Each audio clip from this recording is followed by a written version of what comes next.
One. This was done on some samples by Steve. Boy, I'm losing it here. Steve Weintraub, Art Preservation Services, tested a number of pieces for us recently, and this is quite interesting. The bottom, if you can read it.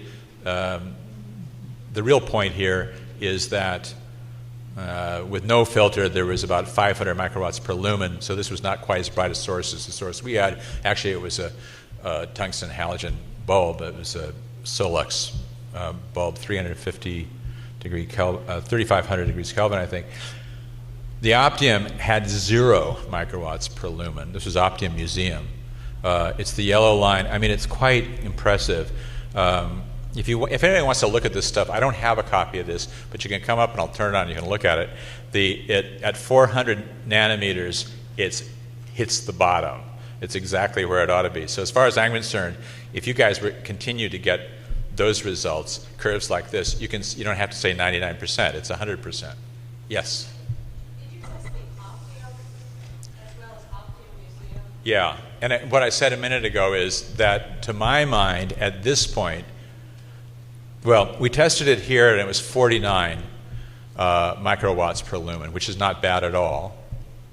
But in my view, we won't sell that material as a UV shielding material. We will say it's better than something else, which allows more UV, but I would use the museum acrylic almost universally. Yes.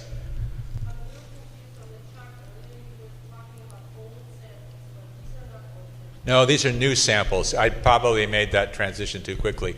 I was first talking about old samples, and I changed topics. The first point was the aging properties of the dozen or so samples we've tested, and we will continue to test old samples. The aging properties are excellent. And Steve Weintraub said also that even with thin films that he's tested on windows that he expected to have failed after decades, he found they hadn't. This is anecdotal. But Steve is a great resource for information and material in this area, and he's the one who performed this test. So I wanted to address this because I felt that it was a matter of such interest to all of us, to go back to the mat board example, we tested mat board all the time in the early 70s. It's very easy to do, of course. A lot harder and more expensive to test glazing. But for a long time, I've wanted to make sure the material we were selling is what we say it is, does what we say it does. So far, I'm very encouraged. And it's interesting, one of the pieces from the early 80s that we tested says on the back of the frame that it's UF3, but it tested higher, not much higher, but it tested right where UF4 tests from the same period. And I would have to say, absolutely, we made a mistake 25 years ago, and someone wrote UF3 when it was UF4. It couldn't be UF3 based on what I've been seeing. It's so consistent. So that's very good news, I think, for all of us. Okay, now we're gonna do a little bit of just a little review of sort of hands-on stuff here. This is not, I don't do this anymore, so I've been told how to do it. So don't ask me searching questions. I won't have the answer, but maybe others will, so that's okay. Okay, so we cut it with the skins on, and we mark, the guys, Wayne has marked it with a pen and laying out a straight edge with a square side of a straight edge, and using an acrylic cutting tool. We cut acrylic, all the other acrylic we cut on a panel saw, a vertical panel saw, but we've found that the heat is a problem with the edge. It may be that we haven't worked on this enough, but we don't mind cutting it by hand right down in that part of the shop. So there he is cutting, and he cuts he cuts it till the screaming stops, as he puts it, and it takes about 6 or 7 passes, and that really heartrending scream that the polymers make as they get cut up gradually becomes this sort of more whistle-like sound, which you're familiar with, and that's when we know they're there. In this case, he's cracking it over the edge of a table. He often does it actually vertical with his thumbs, and we also have a Fletcher cutter that we use as well. I mean, these are all conventional techniques.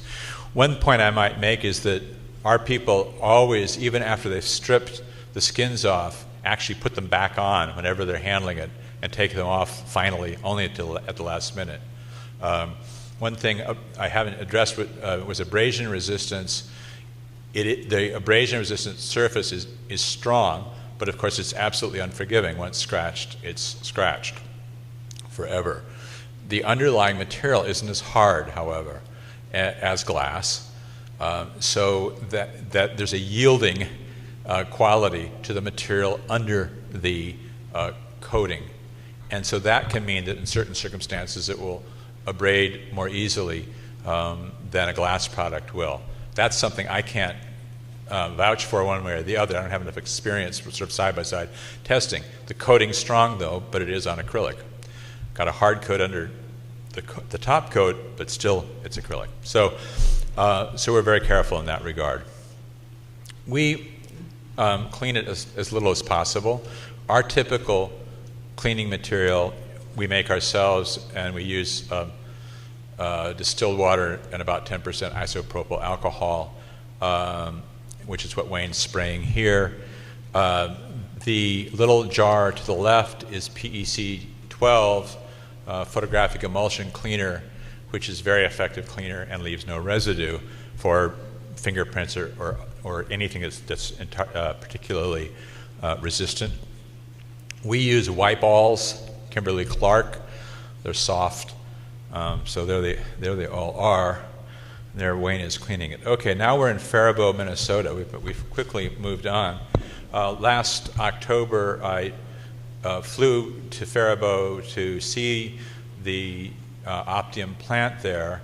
There's a new, I think it's 70,000 square foot plant, which you'll see in a second. And they let me take some pictures. The pictures, they wouldn't let me take pictures of the sensitive stuff. So I can only show you I can't show you the sputter coating. I started to, right? But somebody stopped me. This is a robot. I love this. The robot is picking the glass off the pallet on the right side here. And here the robot's placing it on the line. And this is the coating line, which seems almost infinitely long. And one of the qualities of this place that I'm sure you guys are all used to, which sort of astonished me, is there's nothing there. You look around and you think, well, this is a really nice factory. When are you guys going to make something? But what they're making is just, glass, coating glass, and coating it with something that's supposed to make it invisible. So there's a piece, it has a black coating on the back, black plastic on the back, a piece going down the coating line. Here are two pieces right up close here. And finally, this is is that what it's called? Cosmetic inspection?